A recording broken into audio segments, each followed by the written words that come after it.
آج بڑے لوگ ہیں جو وظیفے پوچھتے ہیں اللہ کیسے راضی ہوگا، بتاؤ وظیفہ آپ کو۔ امام غزالی لکھتے ہیں کہ حضرت موسیٰ کلیم علیہ السلام نے اللہ کے حضور عرض کیا، مالک میری قوم پوچھتی ہے تو کیسے راضی ہوگا، ہم تجھے راضی کرنا چاہتے ہیں۔ تو حضرت موسیٰ علیہ السلام سے رب کریم نے فرمایا ان سے جا کے کہہ دو کہ مجھ سے راضی ہو جائے، میں بھی ان سے راضی ہو جاؤں۔ یہ اپنے رب سے راضی رہیں، جو رب ان کے لیے فیصلہ کرے۔ وہ حضرت سفیان ثوری دعا مانگ رہے تھے نا، یا اللہ راضی ہو جا، یا اللہ راضی ہو جا، یا اللہ راضی ہو جا۔ تو حضرت رابعہ بصریہ رحمۃ اللہ علیہ بھی پردے کے پیچھے بیٹھی تھی، تو جب انہوں نے بہت زیادہ اس دعا پر اصرار کیا نا، یا اللہ راضی ہو جا، تو پردے کے پیچھے سے بول پڑی، کہنے لگی سفیان اب کچھ اور نہ مانگے اللہ سے، آگے نہ چلے۔ جناب سفیان کہنے لگے میں دعا ہی کر رہا ہوں کہ یا اللہ تو راضی ہو جا۔ تو فرمانے لگی پہلے اپنے دل پہ ہاتھ رکھ کے بتائیں آپ اللہ سے راضی ہیں؟ حضرت عباس ایک دن عرض کرنے لگے یا رسول اللہ صلی اللہ علیہ وسلم میں تو آپ کی نبوت کی نشانیوں کا بڑا پرانا قائل ہوں۔ محبوب نے فرمایا چچا کس طرح؟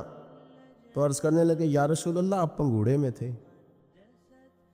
آپ جدھر جدھر انگلی کا اشارہ کرتے تھے چاند بھی ادھر ادھر ہی چلتا چلا جاتا تھا، چاند جھک جاتا جدھر انگلی اٹھاتے مہد میں، کیا اشاروں پر چلتا تھا کھلونا نور کا۔ نبی پاک صلی اللہ تعالی علیہ وسلم سے عرض کرنے لگے میں تو اس دن کا قائل ہوں، بدر میں زبردستی لائے گئے تھے دباؤ ڈال کے، اور حضور نے یہاں صحابہ سے کہا تھا میرے چچا کو کچھ نہ کہنا، ان کو تو زبردستی لایا گیا۔ نبی پاک علیہ الصلوۃ والسلام کا پیار، اور جب یہ آئے نا تو حضور نے فرمایا اب آئے ہو تو فدیہ بھی دو۔ انہوں نے بھی عذرائے محبت کہا کہ کہاں سے دو؟ تو حضور نے بھی عذرائے محبت فرمایا کہ وہ جو آتی دفعہ میری چچی کو پیسے دے کے آئے تھے کہ آ گیا تو استعمال کر لوں گا ورنہ تم یہ کام کر لینا۔ تو حضرت عباس تو سن کے کانپنے لگے، کہنے لگے وہ تو مجھے اور میری بیوی کے علاوہ کسی کو پتہ ہی نہیں۔ یہ سن کر حضرت عباس پر راشا ہوا طاری کہ پیغمبر تو رکھتا ہے دلوں کی بھی خبرداری۔ خیال آیا مسلمان نیک و بد پہچان جاتے ہیں، محمد آدمی کے دل کی باتیں جان جاتے ہیں، صلی اللہ تعالی علیہ وآلہ وبارک وسلم۔ تو حضرت عباس رضی اللہ تعالیٰ عنہ اس خوبصورتی کے ساتھ نبی پاک صلی اللہ علیہ وسلم کے ساتھ وابستہ، زمانہ جاہلیت میں بھی کچھ لوگ بڑی عزت کی نگاہ سے دیکھے جاتے تھے، کچھ لوگ اس دور میں بھی لکھنا پڑھنا جانتے تھے، ان میں حضرت عباس کا شمار ہوتا تھا، بڑی عزت کی نگاہ سے دیکھے جاتے، اور پھر اللہ تعالیٰ نے انہیں اعزاز عطا کیا۔ بڑے خوش قسمت لوگ ہوتے ہیں جن کے ذمہ مسجد لگتی ہے، بڑے خوش قسمت، بڑے خوش نصیب وہ لوگ ہوتے ہیں جن کی ڈیوٹی لگتی ہے رب کے گھر میں جھاڑو دینے کی، وہ اپنے نصیبوں پہ رشک کریں، جن کی ذمہ داری لگتی ہے، جن کے ہاتھ میں کنجی ہوتی ہے، وہ کبھی دروازہ کھولتے ہیں اللہ کے گھر کا، کبھی بند کرتے ہیں، کبھی یہ سعادتیں محنت سے نہیں ملتی، خدا کے فضل سے ملتی۔ انہیں بھی عاجزی کرنی چاہیے، اور ہمیں بھی ان لوگوں کو رشک کی نظر سے دیکھنا چاہیے، رشک کی نظر سے جو یہ والی خدمات سر انجام دیتے ہیں۔ بڑی پرانی بات ہے، ہم ایک جگہ پہ بیٹھے ہوئے تھے طلباء، ہمارے استاد بھی تھے، تو ایک صاحب آگے کہنے لگے تسی مسیح تڑو؟ تو ہمارے استاد سے فرمانے لگے الحمدللہ الحمدللہ، فرمانے لگے اللہ کے فضل سے، اس کے کرم سے۔ اس کے ساتھ یہ بھی شامل کر لیں این سعادت بزور بازو نیس، یہ سعادتیں بازو کی طاقت سے ملتی ہیں، یہ تو تب ملتی ہیں جب خدا فضل فرماتا ہے۔ حضرت عباس کو یہ اعزاز ملا کہ ان کے والد جناب حضرت عبد المطلب رضی اللہ تعالیٰ عنہ کعبے کی دیکھ بھال کرتے، آب زمزم کا بندوبست کرتے، زائرین کو آسانیاں دیتے۔ ان کے بعد یہ خدمت حضرت عباس کے حصے میں آئی۔ حضرت عباس ڈیوٹی کرتے، روب بڑا تھا، قد بڑا تھا، کبھی بولتے تھے نا رات کو پہاڑی پہ چڑھ کے تو 8 میل تک آواز سنائی دیتی تھی۔ یہ جو ایڈمنسٹریٹر ہوتا ہے نا، اسے بعض اوقات سخت فیصلے بھی کرنے پڑتے ہیں۔ اس نے کسی چیز کا انتظام کرنا ہوتا ہے نا، اس نے سخت فیصلے بھی، یعنی ڈاکٹر کے پاس لوگ علاج کرانے جاتے ہیں، پر کبھی کبھی اسے آپریشن بھی کرنا پڑتا ہے، کبھی کبھی وہ مناسب سمجھتا ہے تو کوئی انگلی کاٹ بھی دیتا ہے۔ اب یہ اس کا ظلم نہیں ہے، یہ باقی ساری ذمہ داری ہے اس کی، اس نے انصاف کیا۔ جڑی بوٹی کاٹے تو اصل فصل کا بھلا ہوتا ہے۔ بات کی سمجھ آ رہی ہے؟ اس لیے جو ایڈمنسٹریٹر ہوتا ہے نا بندوبست، اس سے لوگوں کو شکوے بھی ہوتے ہیں، دیکھو جی فلانے سے کو چھٹی دے دی، فلانے سے معذرت، یہ شکوے بھی ہوتے ہیں، لیکن چونکہ وہ ایڈمنسٹریٹر ہے، اس نے نہ چاہتے ہوئے بھی کچھ سخت فیصلے کرنے ہوتے ہیں۔ حضرت عباس کا روب تھا، کسی کی طاقت نہیں تھی حرم شریف میں کوئی بات بھی کر سکے، نہ کوئی غیبت کر سکتا تھا، نہ کوئی غلط جملہ نکالتا تھا۔ یہ حضرت عباس کا روب تھا، فرماتے تھے یہ رب کا گھر ہے، اس کا ادب کرنا پڑے گا۔ اللہ تعالیٰ نے انہیں اعزاز دیا، شان دی۔ نبی پاک صاحب الالاق سید عالم صلی اللہ علیہ وسلم ان سے محبت فرماتے ہیں۔ ایک دن حضور نے فرمایا، امام سیوطی نے بھی اس کو لکھا ہے اور امام طبرانی نے بھی، ایک دن حضور نے فرمایا چچا کل گھر رہنا، میں آپ کے گھر آؤں گا۔ اور یار سارا زمانہ منت کرے کہ لنگ کئی مہینے تے برس گئے تے تیری دید نو تیدے ترس گئے، لوگ منت کرے، اور یہاں حضور خود فرمایا چچا میں آؤں گا کل تمہارے گھر۔ نرخ بازار محبت کا انوکھا ہی ہو گیا۔ نبی کریم صلی اللہ تعالیٰ علیہ وسلم نے فرمایا چچا کل گھر رہنا، میں آؤں گا۔ چاشت کی نماز کے بعد محبوب ان کے گھر گئے۔ اتنا پیار ہے چچا سے، اتنی محبت ہے نبی پاک کو، اپنے اس قریبی سے تشریف لے گئے، اور پھر ان کو سارے خاندان سے کہا کہ جگہ اکٹھے ہو جاؤ۔ جب وہ اکٹھے ہو گئے تو اپنی مقدس چادر اوپر ڈال دی سب کے، اور پھر ہاتھ اٹھا کے کہا اللہ یہ میرے چچا ہے، میرے والد کی جگہ ہے، یا اللہ یہ میرا خاندان ہے، مالک جس طرح میں نے انہیں اپنی چادر میں چھپا لیا ہے، تو بھی رحمت میں چھپا لینا اور دوزخ سے ہمیشہ کے لیے دور فرما دینا۔ نبی پاک صلی اللہ علیہ وسلم نے پیار کیا۔ میرا یہ تجربہ ہے، بھتیجے بڑے پیارے لگتا، اور بھتیجوں کو بھی چچا پیارا، لیکن وہ چونکہ برابر کا شریک ہوتا ہے نا ابا جائیداد میں چچا کے ساتھ، تو پھر تھوڑی بہت ہلکی ہلکی رنجشیں بھی۔ میں اکثر کہتا ہوں کہ بندہ اپنے بچوں کے سامنے بھائی کی غلطیاں بیان کر لیتا ہے نا پہلے، کبھی غصہ آتا ہے پھر وہ ساری باتیں کر بیٹھتا ہے، لیکن اندر سے نا وہ بھتیجے برے لگتے نہیں، وہ اپنے بچوں سے ڈرتے ڈرتے باتیں کرتا ہے۔ میں ویسے بچے کہہ رہا ہوں، آپ نے کچھ اور بھی سمجھنا ہوا تو سمجھ لیجئے گا، میں ویسے بچے کہہ رہا ہوں کہ وہ ڈرتا ڈرتا باتیں بھائیوں کی کرتا ہے، لیکن بہرحال وہ پیارے ہوتے ہیں۔ میں نے دیکھا ہے ہمارے والد صاحب کبھی چچاؤں کو ضرورت پڑ گئی، کوئی ضرورت، تو اب وہ بات بلا کس طرح کرتے، وہ میرے کو نہ پھر 2 لاکھ مانگ لیا ہے، میں نہیں انہیں دے سکتا، انہیں نہیں میری مل پہ لاکھ کو دیاں گا پتر کنے کوئی دا پیچھے۔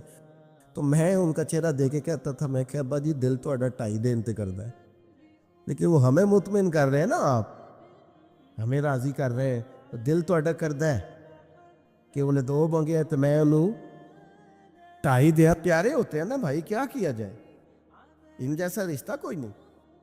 لیکن وہ بندہ باتیں کر بیٹھتا ہے تو تھوڑا بہت پھر وہ نا اپنے بچوں کو مطمئن کرنے کے لیے، وہ بھی میں نے بھائی دیکھے ہیں جو دروازوں پہ کھڑے ہو کے بھائیوں کو دیکھتے ہیں، الماریوں سے دیکھتا ہے، ایسے قد اونچا ہوتا ہے میرا بھائی فلانی جگہ کامیاب ہو گیا، یہ ہوتا ہے، کیا کیا جائے۔ تو حضرت عباس رضی اللہ تعالیٰ عنہ کا حضور سے پیار، اور نبی کریم کا اپنے چچا سے پیار، یہ کوئی انفرادی سا رنگ ہے، انفرادی سا۔ اور پھر چچی کا پیار، ایک دفعہ حضرت ام فضل نے نا لاٹھ لے کے ڈنڈا لے کے مارا ابو لہب کو، اس نے کو بات ایسی کر دی تھی تو چچی نے مارا، یعنی چچی کا حضور سے بڑا پیار۔ میں کبھی کہتا ہوں کہ آپ کو یہ ساری باتیں مجھے اور آپ کو پتہ چل جائے نا، صرف پتہ ہی چل جائے، ان سے اتنی روشنی ملے گی کہ ہمارے گھروں تک نور آئے گا، ہماری گھریلو زندگیاں سکون میں آ جائیں گی اگر ان لوگوں کے حالات ہم تک آ جائیں۔ نبی پاک صلی اللہ تعالیٰ علیہ وآلہ وسلم اتنی محبت کرتے، 3 چیزیں بڑی زیادہ تھی حضرت عباس کے اندر، خود حضور نے بیان فرمایا، فرمایا کہ تو عباس سخی بڑے، اور یہ یاد رکھیے گا بخاری میں پورا باب ہے کہ بندہ جیب کا سخی نہیں ہوتا، سخی بندہ دل کا ہوتا ہے۔ حضرت عباس سخی بڑے تھے، صلہ رحمی کرنے والے بڑے تھے، رشتہ داروں سے اچھا سلوک کرنے کی کوشش کرتے تھے، بہترین۔ تیسری بات یہ تھی کہ غلام آزاد کراتے تھے۔ اس کا اگر آج آپ اپنی زبان میں ترجمہ کریں تو جو لوگ مقروض نہیں ہو جاتے، جب تک بندے کی جیب میں پیسے ہوتے ہیں تو رشتہ دار بھی پہنچتے ہیں، دوست بھی پہنچتے ہیں، لنگر بھی چلتے ہیں، چندوں والے بھی پہنچتے ہیں۔ مسجد بنانی ہے، مدرسہ بنانا ہے، قبرستان کا مسئلہ ہے، گلی بنانی، سارے پہنچتے ہیں۔ اور اگر قرضہ چڑھ جائے تو پھر ادھر ادھر بیٹھ کے باتیں کرتے ہیں، کہتے ہیں اس نے دھوکے کیے، اس نے فراڈ کیے، اس نے فلان کیے۔ او خدا کے بندو، قرضہ تو چڑھ ہی جاتا ہے، اور اگر قرضہ ولیوں پہ رہا، صحابہ پہ رہا، انبیاء پہ رہا، یہ کوئی اس طرح کا مسئلہ ہے کہ آپ جس بندے کو جس اینگل سے بھی دیکھیں اس پر۔ میں رات دوستوں سے کہہ رہا تھا کہ ایک بندہ مصیبت میں اور دوسرا اسے دیکھ کے خوشی کا اظہار کر رہا ہے۔ معاذ اللہ، ایک بندہ مشکل میں ہے، نبی پاک صلی اللہ علیہ وسلم نے فرمایا کسی کو مصیبت میں دیکھ کے خوشی کا اظہار نہ کرنا، ورنہ اس پہ اللہ رحمت کر دے گا اور تمہیں اس میں مبتلا کر دے گا۔ ہم تو الٹا کہانیاں بناتے ہیں، تنقید کرتے ہیں، بندہ الجھ جائے تو طنز کرتے ہیں۔ باغاں اندر ہریل توتا تے نمیاں نمیاں روے، تے آکھے باغاں والے پتھر نہ مارو متے کوئی پردیسی ہوئے۔ پہلے ایک آدمی تکلیف میں او تاڑی مار اڑانا باہو اسی تے گئی اڈن آ رہے، پہلے دکھ میں ہے اور تو اور تکلیف دے رہا ہے۔ اس لیے عزیزو، یہ جو انداز ہے یہ ٹھیک نہیں ہے۔ حضرت عباس کا طریقہ کیا ہے؟ یہ جو ہوتے تھے نا غلام، ان کی گردنیں، پیسے لے لیتے تھے ان کے مالک تو گردنیں۔ چلے آج بھی اگر آپ نے ترجمہ کرنا ہو تو لوگ ایڈوانس لے کے نہیں بیچارے پھنس جاتے، جان چھوٹتی ہے پھر اس ملازم کی۔ تھوڑے تھوڑے قرضوں میں لوگوں کو قیدی نہیں بنا لیا جاتا۔ حضرت عباس کا شوق تھا غلاموں کو خرید کے آزاد کرنا۔ کہتے تھے اللہ کے بندے آزادی سے زندگی گزارے تو میرا دل ٹھنڈا ہوتا ہے۔ غلام آزاد کرنا، او بھائی مقروض کو تو زکوٰۃ بھی لگتی ہے۔ ہمارے یہاں جب لوگ مقروض ہو جاتے ہیں تو معاذ اللہ خودکشیاں کرتے ہیں، کیوں؟ کہ ہم آگے بڑھ کے ان کا ہاتھ نہیں تھامتے، ان کی مدد نہیں کرتے۔ حضرت عباس نے تو وصال سے کچھ دن پہلے اپنے شہزادے سے فرمایا یہ میں نے 70 لوگوں کی لسٹ بنائی ہے، یہ غلام ہے پتر، ان کو خرید کے آزاد کرنا ہے۔ 70 لوگ آزاد کیے انہوں نے۔ لوگوں کی گردنیں چھڑانے کے لیے کردار ادا کریں۔ اگر کوئی بیچارہ کہیں الجھ گیا تو بازو تھام کے باہر نکالیں، یہ خیر والا کام ہے، اسے کرے۔ نبی پاک صلی اللہ علیہ وسلم کی جو خوبصورت مسجد مبارکہ نا، مسجد نبوی شریف، اس کے بالکل ساتھ پہلے تو حضرت عباس نے کئی دفعہ کہا یا رسول اللہ میں بھی آ جاؤں مدینے، فرمایا آپ وہاں ٹھہریے۔ اور حضور فرمانے لگے میں نبیوں میں آخری ہوں اور لگتا ہے آپ ہجرت کرنے والوں میں آخری ہوں گے، مدینے کی طرف آنے والے۔ خود حضور نے جب اجازت دی تو تشریف لائے، مسجد نبوی کے ساتھ مکان بنایا۔ حضرت عمر فاروق کا دور خلافت تھا، یہ آپ کو کتب حدیث میں ہر جگہ حدیث ملے گی، اور مسند امام احمد بن حنبل میں ملے گی۔ آپ گزر رہے تھے حضرت عمر فاروق، تو حضرت عباس کا گھر قریب تھا، تو جمعے والا دن، بعض کتابوں میں آتا ہے جمعے کا دن تھا، حضرت عمر آ رہے تھے اور انہوں نے نا اوپر کوئی مرغا بھی ذبح کیا ہوا تھا اور پانی بھی چل رہا تھا، تو پرنالہ گلی میں تھا، وہ پانی حضرت عمر پہ گرا۔ آپ نے محسوس کیا کہ تو باقی نمازیوں کو بھی تکلیف دیتا ہوگا، بھائی مسجد کے دروازے پر پرنالہ ہو تو کوئی برداشت کرتا ہے؟ حضرت عمر نے کہا اکھیڑ دو پرنالہ، اکھیڑ دیا۔ سید اللہ فاروق اعظم نے نماز پڑھائی، نماز کے بعد حضرت عباس آئے رضی اللہ تعالیٰ، کہنے لگے پرنالہ آپ نے اکھیڑا؟ جناب عمر نے وجہ بیان کی، فرمایا وہ چھینٹے پڑتے تھے، نمازیوں کو تکلیف ہوتی تھی، معقول وجہ، اکھیڑ دیا۔ حضرت عباس کہنے لگے بالکل ٹھیک ہے، میں آپ پر کوئی جبر نہیں کرتا، میں جواب میں کوئی بات نہیں کرتا، ایک بار صرف کہتا ہوں وہ سن لیں گے؟ حضرت عمر نے کہا کہیے۔ تو حضرت عباس کہنے لگے جب میں یہ مکان بنا رہا تھا تو حضور تشریف لائے تھے، اور نبی پاک صلی اللہ تعالیٰ علیہ وسلم نے نا میرے کندھوں پہ خود سوار ہو کے اپنے دست مبارک سے یہ پرنالہ لگایا تھا. کپڑے پہ چیٹے پڑے ہیں نا، وجہ تو موجود ہے نا. اب حضرت عمر نے اس پر کیا تبصرہ کیا؟ تھوڑا سائیڈ پہ کر لیں. چلے اگر حضور نے لگایا تھا تو اس کو دوسرے کونے پہ لگا لیں، کوئی تبصرہ نہیں. تم کہتے ہو کبھی تعمیر کے نام پر، کبھی فلاں چیز کے نام پر، کبھی فلاں چیز کے نام پر. حضرت عباس نے کہا عمر نبی پاک نے لگایا تھا. اتنے لفظ ہیں، ختم ہو گئی ساری وجوہات. حضرت عمر تو اتنا روئے کہ بیٹھ گئے، آنسو نکل آئے آنکھوں سے. کہنے لگے عباس میرے ساتھ چلیے، اسی جگہ جاتے ہیں جہاں سے پرنالہ اکھیڑا ہے. آپ اس طرح کریں، اب آپ میرے کندھوں پہ چڑھے اور اس کو دوبارہ لگائیں. جس چیز کو رسول کریم نے جہاں لگایا تھا اس کو ہٹانا. ہم نے نہ کبھی قطرے پہ غور کیا اور نہ دریا دیکھا، بس جہاں تیری جھلک دیکھی وہی ڈوب گئے. میرے دوستو، یہ تو انداز ہمیں صحابہ نے دیا ہے. میں اور آپ اس رسول کے ماننے والے ہیں جس کریم محبوب نے وصال ظاہری سے پہلے منبر پر بیٹھ کر صحابہ سے کہا تھا میرا ارادہ ہو گیا ہے لوٹ جانے کا، میری طرف سے کسی کو تکلیف پہنچی ہو تو میں حاضر ہوں. ہاں نہ ذرا ایک ایک کر کے ہم بھی 2 منٹ کے لیے بہو سے پوچھ نہ لیں، داماد سے پوچھ نہ لیں. جس بیوی نے ساری زندگی کوڑے کے نیچے وقت گزارا ہے اس سے پوچھ نہ لیں کہ تم میری طرف سے راضی ہے کہ ناراض ہے. پڑوسیوں سے 1-2 دفعہ بات کر نہ لیں. ایک صحابی اگر میدان بدر کے اندر عرض کرتے ہیں کہ یا رسول اللہ آپ نے صفیں سیدھی کراتے وقت مجھے تیر چبھویا ہے. حضور تو معصوم عن الخطا ہے. محبوب کے لیے تو یہ تصور کرنا جرم ہے، لیکن ہماری تعلیم کے لیے وہ صحابی کیا کہتے؟ حضور مجھے تیر چبھویا ہے. تو محبوب کیا فرماتے؟ مجھے استثناء حاصل ہے، وزیر اعظم پر، گورنر صاحب پر اور صدر پر پرچہ ہی نہیں ہو سکتا. میں چونکہ فلاں عہدہ رکھتا ہوں لہذا میرے ساتھ کیسے تو نے بات کر لی؟ یہ میرے رسول کا دیا ہوا طریقہ ہے. محبوب کریم نے گویا اپنے لفظوں میں بات کر رہا ہوں. حضور نے جو قانون بنایا تھا محبوب نے خود اپنے آپ کو اس قانون کے حوالے کیا.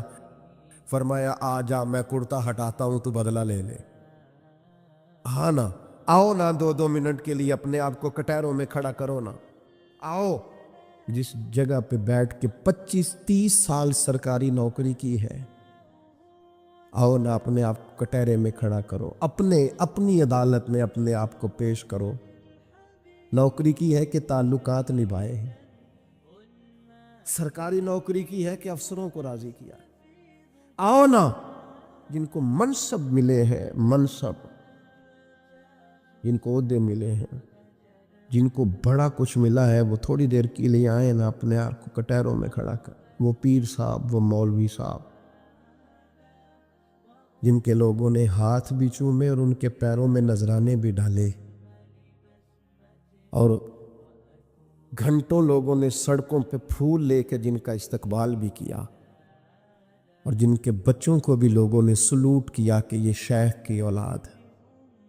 وہ آئے نا کبھی کٹہرے میں کھڑے ہو کے بتائیں نا جس دین نے انہیں اتنا دیا ہے انہوں نے اس دین کو کیا دیا ہے. وہ اپنی عدالت میں خود پیش ہوں، وہ بتائیں کہ تم بتاؤ نا تمہارے ارد گرد والے بہت سارے لوگ وہ بھی ہیں جو چھابڑی لے کے سودا بیچنے جاتے ہیں، تمہارے ساتھ اٹھنے بیٹھنے والے وہ بھی ہیں جو 30-40 ہزار کی نوکری کرتے ہیں. خس خس جنہ قدر دا میرا تے صاحب نو وڈیائیاں، میں تے گلیاں دا روڑا کوڑا تے محل چڑھایا سائیاں. تو دے نہ جواب دے، لیکن حق بات کی ضرورت ہی نہیں، مزاج ہی نہیں. طے کر لیا ہے کہ حق نہیں کہنا، صرف گروپ بندی کرنی ہے، صرف مزاج یہ بنا لیا ہے کہ میں کسی کو ناراض نہیں کرنا چاہتا، ہو جائے ساری دنیا ناراض ہوتی ہے، بس یہ سوچ کے رات سو جانا سارے ناراض ہو جائیں تو کام چل جائے گا، کہیں اللہ رسول نہ ناراض ہو جائے. یہ سوچ کے سویا کرو. ہمارا حضرت صفیہ رضی اللہ تعالیٰ عنہ ام المومنین ہے. آپ کا چونکہ ایک یہودیوں کی فیملی سے تعلق تھا، فرماتے ہیں میرے والد اور میرے چچا مجھ سے بڑا پیار کرتے تھے، میری طرف بڑی توجہ رکھتے تھے. تو میں جس دن حضور مسجد قباء کے قریب تشریف لائے تو میرے چچا اور والد حضور سے مل کے آئے. تو ان کی کیفیت اتنی بدلی ہوئی تھی، انداز اتنا بدلا ہوا تھا کہ میں ان سے ملنے گئی تو انہوں نے توجہ ہی نہیں کی. میں دروازے تک ان کے استقبال کو گئی، انہوں نے توجہ کوئی نہیں کی، بڑے عجیب سے پریشان تھے. پانی پوچھا تو انہوں نے اس پر بھی کوئی بات نہ کی. ایک دوسرے سے وہ کلام کرنے لگے والد اور چچا. تو میرے چچا والد سے پوچھتے ہیں کہ وہ جو تورات میں ہم نے نشانیاں پڑھی تھی یہ وہی نبی ہیں؟ تو میرے والد کہنے لگے حرف حرف سچا ہے، یہ وہی پیغمبر ہے. تو میرے چچا کہنے لگے پھر خیال کیا ہے آپ کا، کرنا کیا ہے؟ تو کہنے لگے میں جب تک زندہ رہوں گا معاذ اللہ ان کی مخالفت کرتا رہوں. حق پہنچ گیا ہے، اطلاع آ گئی ہے، انشراح صدر ہو گیا ہے، دل گواہی دے رہا ہے سچے رسول. حضرت صفیہ رضی اللہ تعالیٰ عنہ ام المومنین فرماتی ہیں کہنے لگے یہ وہی رسول ہیں، ایک ایک بات سچی ہے، ایک ایک حرف سچا ہے، ایک ایک قول سچا ہے. ان کی تو ادائیں بھی وہی ہیں جو تورات زبور انجیل میں لکھی ہیں، لیکن میں ساری زندگی مخالفت کروں گا. ہم نے غور کرنا ہے یہودیوں والی یہ عادت کہیں مسلمانوں میں تو سرایت نہیں کر گئی، جس کا ہمیں پورا پتہ چل جاتا ہے یہ حق ہے ہم اس کے بھی مخالف ہیں، جس کی بات کے بارے میں انشراح صدر ہو جاتا ہے، دل گواہی دیتا ہے کہ بات بالکل ٹھیک ہے، اس کو بھی قبول نہیں کرتے. تو اہل یہود کا طریقہ ہے. مسلمانوں میں کیسے آ گیا؟ یہ کب ہوتا ہے؟ یہ کیوں ہوتا ہے؟ کیا چیز وجہ بنتی ہے کہ جب انسان اس طرح کا رویہ اختیار کرتا ہے؟ تو قرآن مجید نے اسے بھی بیان کیا. فرمایا اَرَأَيْتَ مَنِ اتَّخَذَ إِلَٰهَهُ هَوَاهُ، کیا آپ نے اس شخص کو دیکھا ہے جس نے اپنے نفس کی خواہش کو ہی اپنا خدا بنا لیا؟ اَرَأَيْتَ، کیا آپ نے دیکھا ہے مَنِ اتَّخَذَ إِلَٰهَهُ هَوَاهُ، اس شخص کو دیکھا ہے جس نے خواہش نفس کو ہی خدا مان لیا. نبی پاک صلی اللہ تعالیٰ علیہ وسلم نے ارشاد فرمایا آسمان کے سائے کے نیچے اللہ کے سوا پوجے جانے والے معبودوں میں سے سب سے سنگین اللہ کے نزدیک وہ معبود ہے جو لوگ اپنے نفس کی خواہش کو معبود بنا کے پوجتے ہیں. رب کہتا ہے انہوں نے اللہ کے مقابلے میں معبود بنا لیا. کس کو؟ نفس کی خواہش کو. ایک طرف اللہ کا حکم ہے، ایک طرف نفس کی خواہش ہے. چلتے کس طرف ہیں؟ رب کہتے ہیں انہوں نے نفس کی خواہش کو اپنا معبود بنا لیا، اللہ کا حکم نہیں مانتے. میں آپ سے ایک بات پوچھتا ہوں، جنازے کو بھی نماز ہی کہتے ہو نا؟ اس کا پورا نام کیا ہے؟ کو بھی نماز ہے اور فجر والی بھی نماز ہے. کتنا دوڑ رہا ہے بندہ. محلے کا ایک علاقے کا ایک بااثر آدمی انتقال کر گیا، دوڑ رہا ہے، چھٹی لی ہے، بھاگا آیا ہے، جلدی سے وضو کیا، جنازہ پڑھنا ہے. لمبا چوڑا رش ہو گیا، صفیں گنی نہیں جا رہی، سر گنے نہیں جا رہے. یہ کس لیے آئے؟ کہتے ہیں نماز پڑھنے ہے جنازے کی. اگر تو آئے ہو نماز پڑھنے تو فجر بھی نماز ہی ہے، ظہر بھی نماز ہے، عصر بھی نماز ہے، مغرب عشاء بھی. اگر تو نماز پڑھنے آئے ہو تو بتاؤ یہ والی چھٹی تم نے 5 نمازوں میں کیوں نہیں لی؟ اگر تو آئے ہو نماز پڑھنے تو پھر بتلاؤ یہ والا اہتمام فجر میں کیوں نہیں ہوا؟ یہ تم نماز پڑھنے نہیں آئے، یہ ہم اللہ کے حضور حاضری دینے نہیں آئے. یہ وہ جو سیاسی رکھ رکھاؤ ہے، یہ جو ذاتی تعلق، یہ نفس کی عبادت ہے، یہ اللہ کی عبادت نہیں ہے. یہ خواہش نفس کی تکمیل ہے. یہ رب کی عبادت، یہ تو اپنے خواہش کے پیچھے دوڑے آئے ہو. مجھے بتلاؤ نا. وہ ایک شاعر تھے، انہوں نے بات تو بڑی غلط کی، لیکن چلو بعض اوقات نصیحت کے لیے کچھ باتوں کو دہرا دینا چاہیے. پاکستان کے ایک معروف شاعر تھے، ان سے کسی نے کہا کہ آپ مسلمان ہیں؟ کہنے لگا آدھا مسلمان ہوں آدھا کافر ہوں۔ اور کس طرح؟ کہنے لگا اسلام کے اندر خنزیر بھی حرام ہے اور شراب بھی حرام ہے، لیکن میں خنزیر نہیں کھاتا، شراب پی لیتا ہوں۔ معاذ اللہ ثم معاذ۔ کہنے لگا خنزیر سے مجھے نفرت ہے، شراب میں چھپ کے کئی کونے میں جا کے پیتا ہوں تو آدھا مسلمان ہوا نا۔ کہ اگر تو میں دین کا حکم سمجھ کے نفرت کروں تو پھر جتنی خنزیر سے کروں اتنی شراب سے بھی کروں۔ تو کسی نے اس پر تنقید کرنی چاہی تو اس نے کہا ٹھہر جا ذرا سن، جس طرح شراب حرام ہے، جس طرح جوا حرام ہے، جس طرح خنزیر حرام ہے، ملاوٹ بھی تو اسی طرح ہی حرام ہے، حرام مال بھی تو اسی طرح ہی حرام ہے۔ یہ کیسی تمہارے نفس کی خواہش ہے کہ خنزیر نہیں کھاتے؟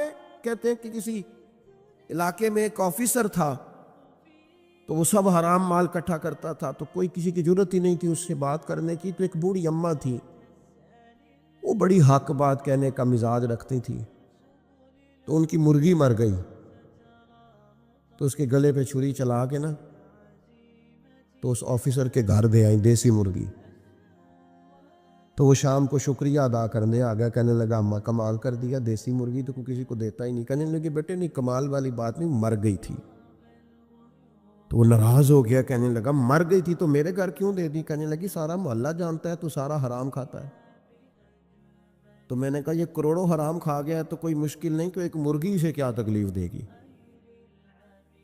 تو اللہ نے اس کے دل میں بات ڈالی، اس کو اثر ہوا، وہ رونے لگا، کہنے لگا بات تو ٹھیک کر رہی، کروڑوں روپیہ حرام کا آئے تو وہ چونکہ نفس پسند کر رہا ہے تو وہ ٹھیک ہے، اور ایک مرغی صرف چھری نہیں چل سکی مر گئی تو اس سے الٹی آ رہی ہے، کہہ رہی ہے کیا مطلب ہے اس کا؟ وہ ہمارے ایک دوست ہیں، وہ کہتے ہیں ہمارے زمانے میں لوگ اس طرح کے پرہیزگار ہیں کہ ایک شخص کو ایک نیا جوتا مل گیا کہیں گرا ہوا، اس نے اس کا مالک ڈھونڈنا شروع کیا، کسی کا نیا جوتا گر گیا سڑک پہ تو ڈھونڈتا رہا، ایک پیر تھا، ڈھونڈتا رہا، وہ کس کا ہے بھائی کس کا ہے؟ تھوڑی دیر آگے جا کے اسے اس کا دوسرا پیر بھی مل گیا، پھر اس نے مالک ڈھونڈنا چھوڑ دیا۔ پہلے وہ نیک تھا کیونکہ ایک جوتا تھا نا، پہن نہیں سکتا تھا، جیسے ہی اسے اتنی تکلیف کی بات ہے امت مسلمہ میں، نفس کی خواہش کو خدا بنا لیا، جو تیری طبیعت میں آئے ویسے ماں باپ کو تو وقت نہیں دے سکا، ویسے اگر تجھے کہا جائے کہ ماں باپ کی طرف سے کسی یتیم بچے کا خرچہ اٹھا لے وہ تو نہیں اٹھا سکتا، تیرے ماں باپ چلے گئے ان کی وجہ سے تو کسی غریب بہن بھائی سے تعاون کر تاکہ ماں باپ خوش ہو، اصالِ ثواب وہ تو نہیں کر سکتا۔ دیکھیں چیلم پہ 50 پکیں گی، جو کہ پتہ چلے نا برادری کو کہ جناب نے چیلم کیا، یہ نفس کی خواہش کو خدا بنا لی۔ سیاسی افطاریاں ہو رہی ہیں، کسی کی نیت پر شک نہیں، اچھی نیت سے لوگ افطاری کراتے ہوں گے، لیکن وہ گھروں کا بھی تو ہمیں پتہ ہے نا کہ جہاں لوگ آٹا بھی اس لیے تھوڑا پکاتے ہیں کہ کل بھی اس کی ضرورت ہے، وہ محلے کے گھر نظر نہیں آتے؟ افطاری کے لیے ایک سجن بلایا جو پہلے کروڑ پتی، اور بلایا کہاں سے؟ لاہور سے، اسلام آباد سے، فیصل آباد، تو جو تیرے ارد گرد تھے، نفس کی خواہش کو خدا بنا لیا۔ بندہ مومن کی یہ شان نہیں ہے۔ جب اللہ تعالیٰ نے حضرت ابراہیم علیہ السلام کو بہت سارے اونٹ دیے، بہت ساری بکریاں دی، بہت ساری گائیں دی، اور ساتھ کہا واتخذ اللہ ابراہیم خلیلا، ہم نے ابراہیم کو دوست بنایا ہے، تو فرشتے کہنے لگے یا اللہ جسے اتنا کچھ دے اس نے دوست تو بننا ہی ہوتا ہے۔ فرشتے نے کہا نا، انہوں نے پہلے بھی کہا تھا نا کہ یا اللہ یہ خون ریزیاں کریں کہ زمین میں اگر تو بنائے گا تو، فرمایا جاؤ جا کے میرے ابراہیم کا امتحان کر لو۔ فرشتہ آ گیا اور آ کے اس نے کیا کیا؟ وہ بیٹھ گیا، بڑی بڑی فصل تھی اس کے بیچ، اور بیٹھ کے اس نے تسبیح پڑھنی شروع کر دی، سبحان اللہ والحمد للہ لا الہ الا اللہ واللہ اکبر، اللہ کا ذکر شروع کر دیا۔ نا علماء وچ پھسا سانو تو یار دی گل سنا سانو، وہ ذکر کر رہا ہے۔ حضرت ابراہیم علیہ السلام نے مچلتے دوڑ، ادھر دیکھو میری طرف، بندہ خود کتنا بھی ذاکر کیوں نہ ہو، کبھی کبھی کسی کے منہ سے یار کا ذکر بڑا ہی پیارا لگتا ہے۔ میں نے ایک محفل میں حاضر تھا تو نعت خواں نعت پڑھ رہا تھا، تیری نسبت نے سوارا میرا انداز حیات، میں اگر تیرا نہ ہوتا سگے دنیا ہوتا، سگ کا معنی کتا، اگر تیرا نہ ہوتا تو دنیا کا کتا ہوتا، میں بھی کہیں مال کما رہا ہوتا، میں بھی کہیں چکر میں پڑا ہوتا تیری نسبت نے سوارا میرا انداز حیات، میں اگر تیرا نہ ہوتا تو کوئی سگے دنیا ہوتا۔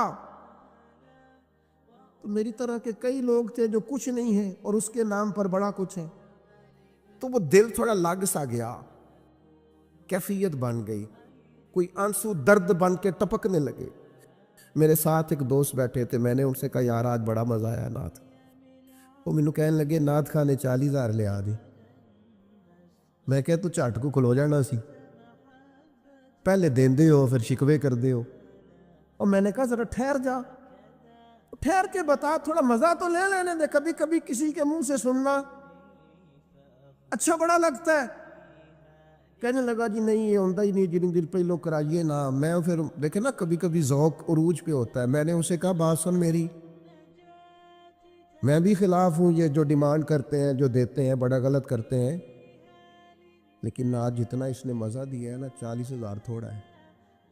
آج میرے جیسے لوگوں کو جہاں یہ لے گیا ہے نا، یہ کبھی 40 بھی لے تو یہ تھوڑا ہے، اس لیے کہ نہ علمہ وچ پھسا سانو، تو یار دی گل سنا سانو۔ اوتھے علم دا سکہ نہیں چلتا جتھے عشق ہوراں دا ڈیرا ہے۔ حضرت ابراہیم علیہ السلام دوڑے جا رہے، کہاں؟ وہ کوئی میرے رب کی یاد کرنا، کوئی اس کی پاکیزگی، تسبیح، تحلیل، تکبیر بیان کر رہا ہے۔ اللہ کے خلیل کھڑے ہو گئے، فرشتہ تھا انسانی شکل میں، چپ کر گیا، فرمایا یار ایک دفعہ پھر نہیں ذکر کرتا میرے رب کا؟ کہنے لگا پہلے مرضی سے کر رہا تھا، اب آپ کہتے ہیں تو جتنے آپ کے پاس بکریاں ساری لے لوں گا۔ فرمایا بس جا تیری ہوئی تو مجھے میرے رب کا ذکر سنا۔ یہ ذرا تجارتیں دیکھو، سودے دیکھو، تیری ساری ہوں۔ اس نے تھوڑی دیر ذکر کیا، چپ کر گیا، فرمایا دوبارہ ذکر کرنا میرے رب کا۔ کہنے لگا وہ ہو گیا، پہلے پیسے پورے ہو گئے آپ کے۔ فرمایا اب؟ کہنے لگا جتنی گائے بھینسیں آپ کے پاس ہیں ساری لوں گا۔ فرمایا تیری ہوئی۔ اس نے تھوڑی دیر ذکر کیا، پھر چپ کر گیا۔ فرمایا آپ کیا چاہیے؟ کہنے لگا صرف اونٹ بچے ہیں، سارے دے دو، اللہ کا ذکر سنا دیتا ہوں۔ فرمایا تیرے ہوئے سارے، میرے رب کا ذکر سنا۔ وہ پھر چپ کر گیا۔ آپ نے فرمایا اور ذکر کر، یہ دیکھو تجارت ہو رہی ہے، کاروبار ہو رہا ہے۔ وہ کہنے لگا آپ کیا دو گے؟ فرمانے لگے یہ بکریاں چرانے کے لیے کوئی شخص بھی تو چاہیے نا، یہ اونٹ بھیڑ گائیں بھینسیں چرانے کے لیے کو چاہیے نا، مجھے رکھ لینا، تنخواہ نہیں لوں گا تو اللہ کا ذکر سناتے رہنا، میں تیری ڈیوٹی کرتا رہوں گا۔ نہ علمہ وچ پھسا سانو، کوئی یار دی گل سنا تو وہ فرشتہ اوہو تردامنی پہ شیخ ہماری نہ جائیے، ہم کبھی دامن نچوڑ دے تو فرشتے وضو کریں۔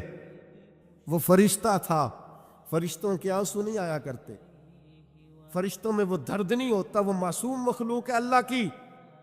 فرشتہ کھڑے ہو کے کہنے لگا مالک میں گواہی دیتا ہوں یہ شخص اس قابل ہے کہ اسے اللہ کا خلیل بنایا جائے، یہ اس قابل ہے کہ خلیل اللہ بنے۔ واتخذ اللہ ابراہیم خلیلا۔ یار ساری زندگی صرف وہی تجارت کرنی ہے کہ لاکھ کے 2 ہو جائیں؟ کوئی ایسی تجارت بھی کرو نا، کوئی ایسا سودا بھی کرو نا۔ قحط پڑ گیا نا مدینہ منورہ میں، مکہ معظمہ میں، فصلیں نہیں ہو رہی، حالات خراب ہے۔ آپ پتہ ہے جو چیزیں شارٹ ہو جاتی ہیں پھر ان کے دام بھی، یہ سیلاب آیا تھا تو خیمے مہنگے کر دیے تھے مسلمانوں نے، لوگوں کو خیموں کی ضرورت تھی تو خیمے، یہ کرونا آیا تھا تو مسلمانوں نے ماسک مہنگے کر دیے تھے کیونکہ مجبوری تھی نا، لوگوں نے لینے تھے۔ میں مسلمانوں کی بات کر رہا ہوں کیونکہ یہاں قبضہ غیروں کا حکومتوں کی میری بات نہیں کر رہا، جو چیز شارٹ ہو جاتی ہے اسے کیا کرتے ہیں، اسے مہنگی کر دیتے ہیں۔ قحط ہو گیا، غلہ مہنگا ہو گیا، حضرت عثمان غنی رضی اللہ تعالیٰ عنہ نے کسی ملک سے 10 اونٹ غلے کے بھرے ہوئے بوریاں لدی ہوئی منگائے۔ تاجر آگے کہنے لگے عثمان آپ بڑے تاجر ہیں، تو اس زمانے میں آپ کا مال آ رہا ہے تجارت کا، تو آپ ہم مال نہیں دیکھتے، جو ہے نا اندر، جو جس طرح کا بھی ہے، جتنی قیمت آپ نے بتائی ہے وہ بھی آپ پر اعتماد کرتے ہیں، اس سے ڈبل لے لیں۔ تو عثمان غنی فرمانے لگے میں نے سودا پہلے ہی کر لیا۔ شانے تاجر تھے نا، اس طرح کی بھی تجارتیں ہوتی ہیں۔ فرمایا میں نے سودا کر لیا ہے، مجھے تو اس سے زیادہ ملتا ہے۔ ایک تاجر بولا کرنے لگا چلو 3 گنا لے لیں۔ آپ نے فرمایا یار میں نے تمہیں بتایا تو ہے، میرا سودا ہو گیا، مجھے زیادہ ملا ہے۔ ایک نے کہا 4، ایک نے کہا 5، بالآخر کہنے لگے اس سے زیادہ تو کوئی دے ہی نہیں سکتا، ہم بھی جانتے ہیں سارے مکے کو، سارے مدینہ طیبہ کو، اتنا بڑا تاجر ہی کوئی نہیں، آپ کو کتنا مل رہا ہے؟ فرمایا 700 گنا۔ وہ کہنے لگے جی یہ سوال ہی نہیں پیدا ہوتا، آپ بندے تو بڑے سچے ہیں، پتہ نہیں آپ کیا کہہ رہے ہیں۔ اٹھ کے چلے گئے، مال آ گیا۔ حضرت عثمان غنی رضی اللہ تعالیٰ عنہ نے مدینہ شریف میں اعلان کرایا جس جس غریب کے پاس غلہ کوئی نہیں آ کے لے جائے۔ وہ تاجر پھر آئے کہ جناب سمجھ نہیں آئی، آپ تو کہتے تھے میں نے سودا کر لیا ہے۔ عثمان غنی فرمانے لگے دنیا دار ہو نا وہیں اڑے ہوئے ہو، میں نے واقعی سودا کیا ہے، پر کیا اپنے رب کے ساتھ ہے۔ میرا مالک 700 گنا اجر دے گا، وعدہ ہے اس کا۔ اس کے بھوکے بندوں کو، غربا کو، مساکین کو، یتیموں اسیروں کو کھلاؤں گا تو 700 گنا۔ ساری تجارتیں بندوں سے نہیں ہوتی، کچھ تجارتیں رب سے بھی ہوتی، کچھ سودے ایسے ہیں جو اللہ کے ساتھ ہوتے، جو رسول کائنات کے ساتھ ہوتے، لہذا ہم نے سودا کر لیا ہے، تجارت ہو گئی۔ یہ بڑی قیمتی تجارت ہے۔ وہ تاجر کہنے لگے عثمان اللہ تمہارے ایمان میں اور مضبوطی پیدا فرمائے۔ کیا خوب، جب لوگ ریٹ بڑھا کے چیزیں بیچ سکتے ہیں آپ نے فری کر دیے، فی سبیل اللہ کر دی۔ دوستو کچھ تجارتیں ایسی ہیں جو اللہ کے ساتھ بھی کرو، کچھ سودے ایسے ہیں جو قیامت کے لیے بھی بچا کے رکھو، کچھ چیزوں کا نفع آپ یقین کریں جہاں جس کا جو بھی تعلق ہے صرف دنیا کے لیے، صرف دنیا داری سیدھی کرتے ہیں۔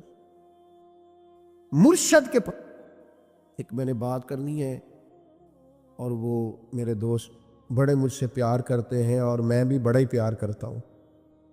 مسجد میں بیٹھا ہوں اور باوضو ہوں اور دیانتداری سے کہہ رہا ہوں مجھے اپنے سنگیوں سے بڑا ہی پیار ہے۔ لوگ کہتے ہیں پیر جھوٹے ہیں، جعلی ہیں۔ میرا کہنا یہ ہے کہ مرید بھی بڑے جعلی ہیں۔ وہ پیر صاحب سے آ کے کہتے ہیں میری دنیا داری نہیں چل رہی، کوئی دعا کر دے۔ دنیا داری سے پیر کا کیا تعلق؟ یہ تو نے جا کے مشورہ کسی تاجر سے کر لینا تھا، پیسے کیسے کمایا جاتا ہے۔ جعلی مریدی کرتے ہو، جس سے صرف اللہ رسول کے لیے رشتہ رکھنا چاہیے تھا اس سے دنیا داری کا رشتہ رکھتے ہو، اس سے وہ والا تعلق بناتے ہو جس سے تھوڑی دنیا چمکے، لوگوں کو پتہ چلے میرا تعلق ہے، میرا رابطہ ہے۔ حضرت سلطان باؤ رحمۃ اللہ نے رو کے کہنے لگے، کسی نے کہا تھا حضور بڑے مرید ہیں آپ کے، تو حضرت سلطان باؤ رو پڑے، فرمانے لگے رب دا طالب کوئی نہیں ملیا، اے جو ملے طالب زردہ ہوں، یہ دنیا کے طالب ملے، دنیا کے، یہ یہاں بھی آتے ہیں نماز پڑھوں تو رزق میں برکت ہو جائے، نماز پڑھوں تو کاروبار چل جائے، اللہ اللہ کروں تو میرا فلانا کام ہو جائے، کوئی وظیفہ بتا دے مشکلیں حل ہو جائے۔ او یار وہ بھی تو وظیفہ پوچھنا جس سے اللہ راضی ہو جائے، وہ بھی تو وظیفہ پوچھنا جس سے حضور کی محبت نصیب۔ رب دا طالب کوئی نہ ملیا، جو ملیا طالب زرتا ہوں، سہ نفل نمازاں پڑھیاں، ظالم نفس نہ مردہ ہوں، بانج فقیروں کسے نہ ماریا، اے ہوئی چور اندر دا ہوں۔ خدا کے بندو کس طرح کا تعلق، کس طرح کا لینا دینا؟ میرے حضور قبلہ عالم رحمت اللہ تعالی علیہ فرمایا کرتے تھے، دوستو مجھے دنیا کا کام کوئی نہ بتانا، میں نے اپنے رب سے کہہ دیا ہے کہ ان کے دنیاوی مسئلے ویسے ہی حل رکھنا، انہیں مجھے کہنا ہی نہ پڑے، دنیا کے مسئلے نہ بتانا، مجھ سے اللہ رسول کی بات پوچھنا، کیونکہ میں چھوٹا سا طالب علم ہوں دین کا، میں تمہیں اللہ رسول کی بات بتانا چاہتا ہوں۔ کیا کریں؟ یہ والی تجارت کرو اللہ کے ساتھ، یہ والا رشتہ بناؤ۔ ایک خاص بات اور آپ سے کرنی ہے، ایک بہت بڑی تجارت، ذہنی تجارت بھی ہے، اللہ کی رحمت کی امید کبھی نہیں چھوڑنی۔ یہ انویسٹمنٹ کرنی ہے کہ کبھی، آپ کو پتہ ہے رحمت الہی کی امید رکھنا واجب ہے، یعنی یہ ظنی مسئلہ نہیں، یہ ضروریات دین کا مسئلہ ہے، اور یہ امید آخر تک نہیں ٹوٹنی چاہیے۔ ہر وقت رحمت کی امید رکھیں، ہر وقت کرم کی، یہ ذہن بنائیں، پھر دیکھیں اس پر نتیجے کتنے۔ امام قرطبی روایت لائے ہیں، فرماتے ہیں دو بندوں کو قیامت والے دن نہ حکم ہوگا چلو دوزخ میں، تمہارے اعمال ایسے ہیں جس پر فیصلہ جہنم کا ہے۔ دونوں بندے ہیں، ایک نے دوڑ لگا دی دوزخ کی طرف، دوڑتا جا رہا ہے تیزی سے، اور دوسرا نہ ایک قدم آگے رکھتا ہے پھر پلٹ کے پیچھے دیکھتا ہے، پھر ایک قدم آگے رکھتا ہے، فرشتے لے جا رہے ہیں، پھر پلٹ کے پیچھے دیکھتا ہے۔ دوزخ کا دروازہ آ گیا، رب کریم کی آواز رحمت آئی، انہیں واپس بلاؤ نا، دونوں کو واپس بلایا۔ سارا کچھ جاننے والا رب پوچھتا ہے، وہ جو دوڑ کے گیا تھا اسے پوچھتا ہے دوڑ کے کیوں گیا تو؟ وہ کہتا ہے مالک زندگی میں تیری مانی کوئی نہیں، سوچا چلو آج ہی مان لوں۔ اللہ کی رحمت کو جوش آیا، فرمایا اسے تو بھیجو نا جنت میں۔ چلو اس وقت اس صحیح اطاعت کا جذبہ تو بیدار ہوا نا۔ دوسرے سے پوچھا بھائی تو کیوں نہیں جا رہا تھا؟ وہ کہنے لگا مالک میری ساری زندگی کی امید رہی ہے کہ میرے رب نے معاف کر دینا، معافی مل جانی ہے، کرم ہو جانا ہے، فضل ہی ہونا ہے۔ یہ جو لوگ کہتے ہیں نا جی اوہو قدم آگے رکھتا ہوں میرا پیچھے جاتا ہے، تو بھئی اللہ کا فیصلہ اگر پیچھے جانا ہے تو اس پہ خوش ہو جا، تو خدا کی رحمت پر امید تو کر، جو اللہ فیصلہ کرے گا کرم والا ہوگا۔ وہ عرض کرنے لگا مالک فرشتے مجھے لے جاتے تھے پر میرے اندر سے آواز آتی تھی رب کریم ہے، آواز کرم آ جائے گی۔ مالک دوزخ کا دروازہ آ گیا پر میری امید ٹوٹی نہیں، میری قائم رہی، اور جب تیری آواز رحمت آئی نہ کہ آ جا، تو پھر میرے اندر سے وہ عقیدہ اور تگڑا ہوا، دیکھا نا بلا لیا نا تیرے رب نے، آ گئی نا رحمت کی آواز، بلا لیا نا۔ تو اللہ کریم نے فرمایا فرشتوں اس کے سارے گناہوں پر قلم پھیر دو، جو میری رحمت کی اتنی امید رکھے اسے دوزخ میں نہیں جنت میں داخل کیا جاتا ہے۔ ایک نوجوان لڑکا حضور کی خدمت میں آیا کرتا تھا، محبت کرتا تھا وہ ایک یہودی کا بیٹا، جب بیمار ہو گیا تو نبی پاک تیمارداری کے لیے تشریف لے گئے، وہ خوش ہو گئے غریب لوگ پہ، یہ تو کرم بالائے کرم ہو گیا کہ محبوب آ گئے۔ جب اس بچے کی آنکھوں میں محبوب نے اپنے لیے پیار دیکھا تو پتہ ہے سرکار نے مطالبہ کیا کیا؟ حضور نے فرمایا کلمہ پڑھ جا مسلمان ہو جا، اس لیے کہ کسی شخص کے لیے سب سے اعلیٰ تحفہ، محبت کرنے والے کے لیے حضور یہ سمجھتے تھے کہ وہ مسلمان ہو جائے، وہ دین کی طرف آ جائے، وہ راہ سنت کو اختیار کرے، وہ شریعت کا رستہ اختیار کرے، یہ سب سے بڑی چاہت ہے حضور کی۔ اس نوجوان نے کلمہ پڑھ لیا، پہلے اپنے والد کی طرف دیکھا، والد کہنے لگے بیٹا جیسے محبوب فرماتے کر لے، پھر وہ مسلمان ہوا، اور مسلمان ہوا تو روح پرواز کر گئی۔ اب محبوب جب اس کے کمرے سے باہر آئے تو پتہ کیا فرمایا؟ حضور فرمانے لگے اللہ کا شکر ہے جس نے میری وجہ سے اسے دوزخ کی آگ سے بچا لیا۔ تو ایمان امتی لے آئے، امتی سچ بولنے لگ جائیں، غلام رزق حلال والے ہو جائیں، ان کے مزاج، ان کے اخلاق، ان کے رویے، ان کے لہجے ٹھیک ہو جائیں، ان کا طرز زندگی سنور جائے، اخلاقی بلندیوں کی طرف یہ لوگ مائل ہو جائیں، یہ حضور کی سب سے بڑی چاہت، یہ نبی پاک کے سینے کا سب سے بڑا درد ہے۔ حضور چاہتے ہیں کہ لوگ وہ رستہ اختیار کریں جس سے اللہ راضی ہوتا ہے۔ اس کے لیے نبی پاک بڑی کاوش کرتے، اس کے لیے حضور کوشش کرتے، ہر پہلو پر رہنمائی ارشاد فرماتے، جہاں جہاں سے کوئی شخص گمراہی کی طرف بڑھ سکتا ہے ان چیزوں کی نشاندہی کرتے، رزق حلال اور حرام کی چیزوں کے بارے میں بار بار مطلع کرتے۔ خواہش تھی نبی کریم علیہ السلام کی کہ لوگ دین کی طرف آ جائیں۔ جب کوئی بڑی تکلیف دیتا، احد میں بڑی تکلیف دی لوگوں نے، اور طائف میں بڑی تکلیف دی، اور صحابہ نے مطالبہ کیا کہ یا رسول اللہ آپ دعا کریں یہ تباہ ہو جائیں، تو اس موقع پر بھی نبی پاک نے دعا یہ کی کہ یا اللہ انہیں ہدایت عطا فرما دے۔ انہیں پتہ ہی نہیں ہے یہ کیا کر رہے ہیں، یہ جانتے نہیں ہیں اپنا نفع اور نقصان، جس طرح کسی بچے کے بارے میں انسان سوچتا ہے اسے خبر نہیں ہے، اسے شعور نہیں، اس طرح نبی پاک صلی اللہ علیہ وسلم اپنی امت کے لیے سوچتے، اور درد اپنے سینے میں۔ حضرت ابو ہریرہ رضی اللہ تعالیٰ عنہ ایک دن حاضر بارگاہ ہوئے اور بڑے پریشان تھے، عرض کی یا رسول اللہ نے فضل کیا ہے اور میں مسلمان ہو گیا ہوں، لیکن میری والدہ مسلمان نہیں ہے، حضور میں بڑا پریشان ہوں، نظر کرم کر دے۔ تو محبوب نے ہاتھ اٹھائے، کہا اے اللہ ان کی والدہ کو ہدایت عطا فرما۔ حضرت ابو ہریرہ فرماتے ہیں میں دوڑا گھر کی طرف، نبی پاک علیہ السلام نے دعا کر دی اب کرم ہو جائے گا۔ فرماتے ہیں میں گھر کی طرف دوڑا، جا کے دروازے پہ دستک دی، اندر سے دروازہ بند تھا۔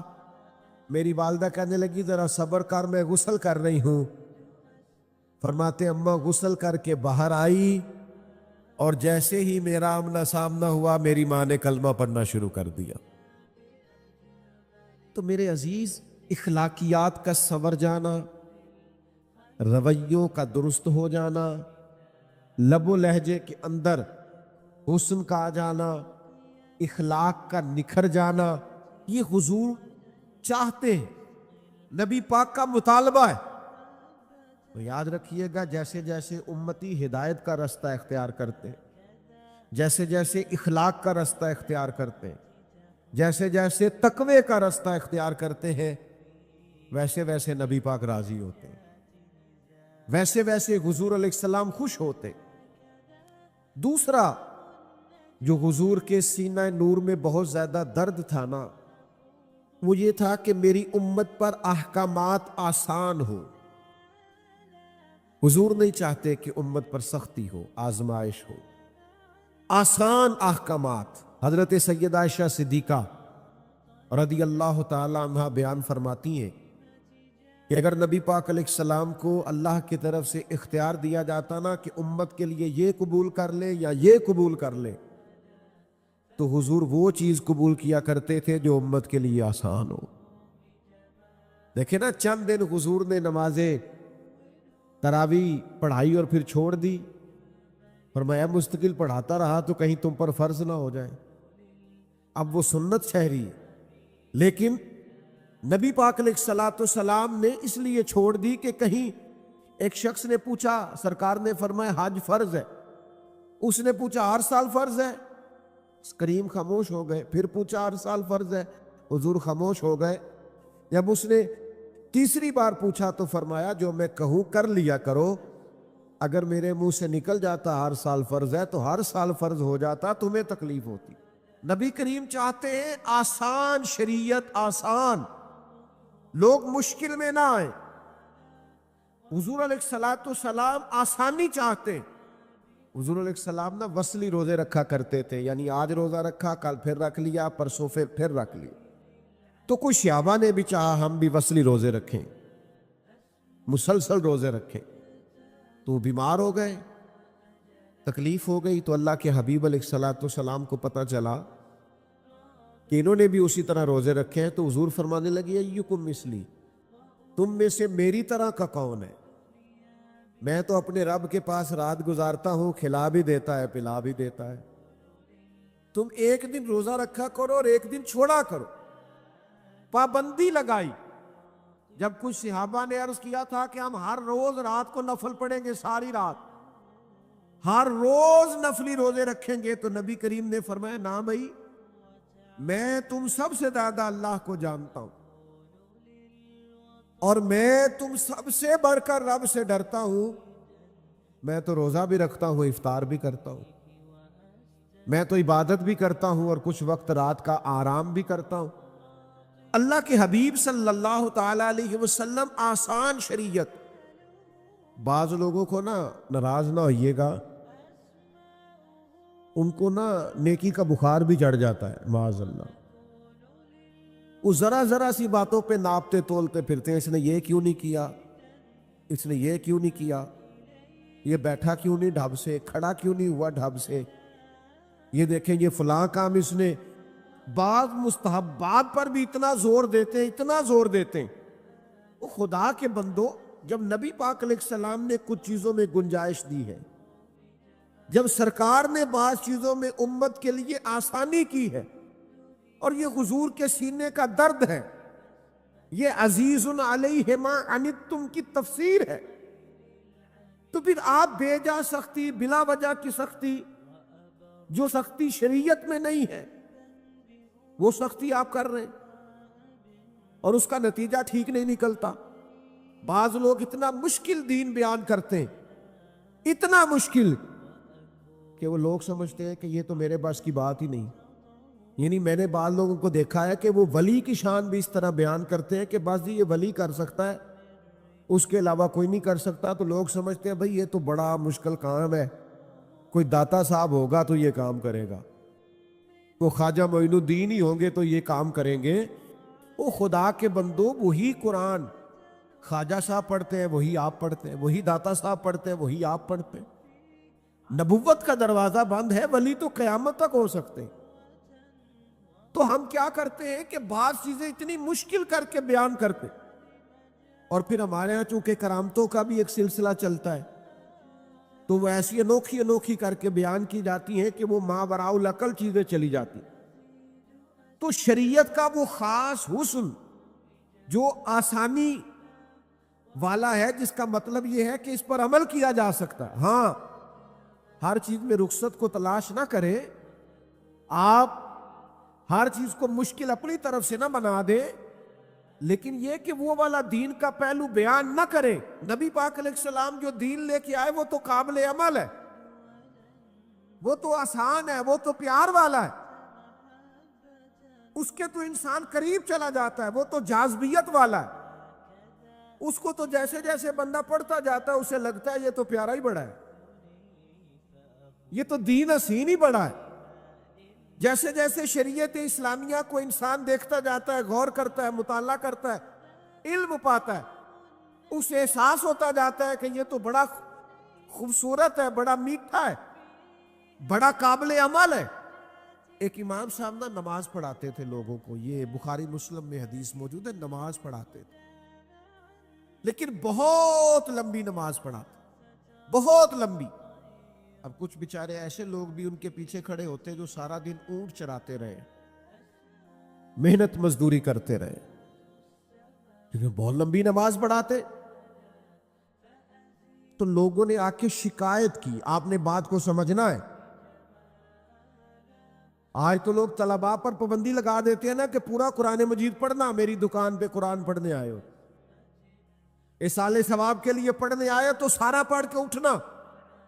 تو وہ بہت لمبی نماز پڑھاتے تھے. نبی پاک علیہ السلام کے حضور شکایت عرض کی گئی کہ یا رسول اللہ, ہم مزدور لوگ ہیں اور مزدوری کر کے آتے ہیں, اور یہ اتنی لمبی نماز پڑھاتے ہیں کہ وجود تھکتا ہے.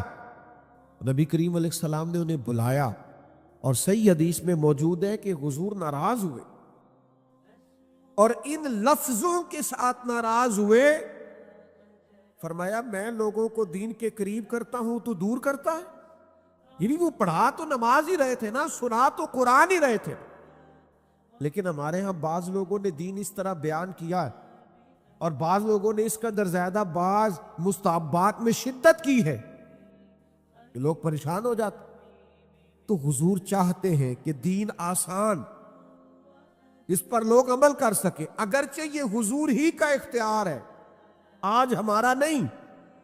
لیکن آپ کبھی غور کریں نا, ایک شخص نے آ کے کہا تھا یا رسول اللہ میں 2 ہی نمازیں پڑھوں گا, اگر آپ کہتے ہیں تو میں کلمہ پڑھ لوں, اگرچہ اختیار یہ صرف حضور کا ہے, یہ چھٹی آج نہیں کوئی دے سکتا. حضور میں 2 ہی پڑھوں گا. تو میرے کریم فرمانے لگے تو 2 ہی پڑھنا, کلمہ تو پڑھنا, آ تو صحیح نا, قبول تو کرنا. شارحین حدیث نے لکھا ہے یہ جس نے کہا تھا نا 2 پڑھوں گا, پھر بعد میں یہ تہجد بھی پڑھا کرتا تھا. لیکن اس کو آنے تو دینا, اس کو پہنچنے تو دینا, قریب تو آنے دے. لیکن مزاجوں کی شدت, اور بعض اوقات لوگ ہمیں بھی کہتے ہیں پیر صاحب وہ تسی فلانے مرید نو کہو نا ٹھیک ہو جائے فٹافٹ, یہ بھی کرے وہ بھی کرے. سب ہو سکتا ہے, آتے ہی کہا جا سکتا ہے کہ آپ میری طرح کی بہت بڑی پگڑی رکھ لیں, جبہ پہن لیں, سارے کام ہو سکتے ہیں. لیکن میرا یہ خیال ہے کہ دھیرے دھیرے آئے گا نا تو ذرا سوچ سمجھ کے آئے گا اور پکا ہو کے آئے گا.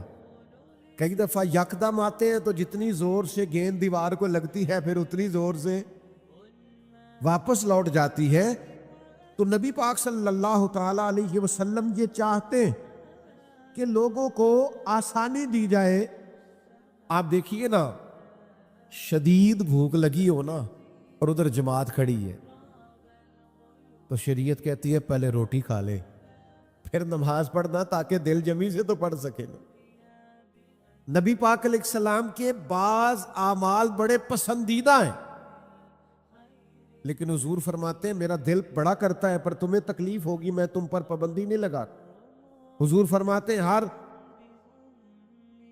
وضو کے ساتھ مسواک ضروری قرار دینے کو دل چاہتا ہے. میرا دل چاہتا ہے کہ میں عشاء کی نماز دیر تک مؤخر کرنے کا لوگوں سے کہوں کہ رات کے آخری حصے میں جا کے پڑھے, لیکن لوگوں کو دقت ہوگی, میں یہ نہیں کرتا. تو جب نبی پاک علیہ السلام آسان دین دیتے ہیں تو ہمیں بھی چاہیے اپنی نئی نوجوان نسل کو دین کی تعبیر اس طرح کے بتائیں کہ ان کا عمل کرنے کو دل کرے, قریب آنے کو دل کرے. آپ شریعت اسلامیہ کا کوئی ایسا زاویہ بیان نہ کرے جس سے لوگ سمجھے کہ نہیں یہ تو 1400 سال پہلے معاذ اللہ شاید عمل ہو سکتا تھا اور آج عمل نہیں ہو سکتا. تیسرا پہلو, نبی کریم صلی اللہ تعالی علیہ وآلہ وسلم کے سینے میں نا لوگوں کا غم دنیاوی غم بھی ہے, ایمان اور ہدایت کا غم بھی حضور نے پالا ہے, شریعت آسان ہو یہ بھی نبی پاک کا غم ہے سینے کا, اور یہ بھی حضور کا غم ہے کہ لوگوں کے دنیاوی مسائل بھی ٹھیک ہو. یاد رکھیے گا اور اس کو سمجھ لیجئے گا بات کو کہ نبی پاک صلی اللہ تعالی علیہ وسلم عام معاملات کے اندر بھی, عام معاملات میں دیکھیے, حضور لوگوں کو مکہ مکرمہ سے مدینہ طیبہ لے کے آئے تو حضور سے بڑھ کر کوئی توکل کا سبق دینے والا نہیں ہے, اور صحابہ سے بڑھ کر کوئی صابر بھی نہیں, توکل کرنے والا بھی نہیں. لیکن جب لوگوں کو حضور مکہ مکرمہ سے مدینہ طیبہ لے کے آئے تو سب سے پہلے ان کی رہائش کا بندوبست کیا. مہاجرین سے کہا انہیں بھائی بھائی بناؤ, ان کی رہائش, ان کی خوراک, ان کے کاروبار, ان کی ساری چیزوں کا نبی پاک نے خیال رکھا, توجہ فرمائی. اور پھر نبی پاک علیہ السلام نے انہیں تبلیغ پر یا جہاد کی طرف متوجہ کیا جب تک لوگ گھر سے ہی سکھی نہ ہو, جب تک ان کے دنیاوی مسائل ہی حل نہ ہو. آپ یہ کیسے توقع کرتے ہیں کہ وہ کوئی دین کے کام میں پوری دلچسپی لے پائیں گے؟ میرے عزیز, نبی پاک علیہ السلام کے سینے میں یہ دکھ رہتا, یعنی حضرت ربیعہ بن کعب نبی پاک کو وضو کراتے, خدمت کرتے, ڈیوٹی کرتے, تو وہ صرف وضو کراتے تھے. تو یہ نہیں فرمایا چلو کراتا ہے تو کراتا رہے, آج کل جو رواج ہے. حضور نے ان سے پوچھا آپ شادی کیوں نہیں کرتے؟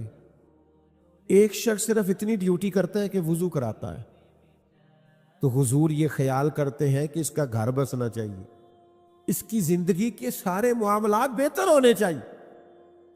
نبی کریم صلی اللہ تعالی علیہ وسلم نے فرمایا شادی کیوں نہیں کرتے؟ حضرت ربیعہ بن کعب کہتے ہیں میں نے عرض کی حضور نہ کوئی کاروبار, نہ کوئی بڑا قبیلہ, نہ کوئی رنگ, نہ کوئی روپ, ہمیں کون رشتہ دے گا؟ فرماتے محبوب مسکرا دیے. اگلے دن پھر حضور نے پوچھا شادی کیوں نہیں کرتے؟ میں نے پھر عرض کی حضور نہ تو کوئی رنگ روپ ہے, نہ کوئی کاروبار ہے, نہ کوئی اونچا قبیلہ ہے, کون رشتہ دے گا؟ تیسرے دن پھر کریم نے فرمایا. تو میرے دل میں خیال آیا جب حضور جو فرماتے ہیں جب نبی پاک فرماتے ہیں تو جو حضور کہہ دیں سانو قید سجن دا گہڑا ہے وہ جینج رکھے اساں اونج رہنا ہے، ٹھیک ہو گئی بات۔ اگر حضور فرماتے ہیں تو ختم ہے معاملہ۔ میں نے عرض کی حضور کرا دے،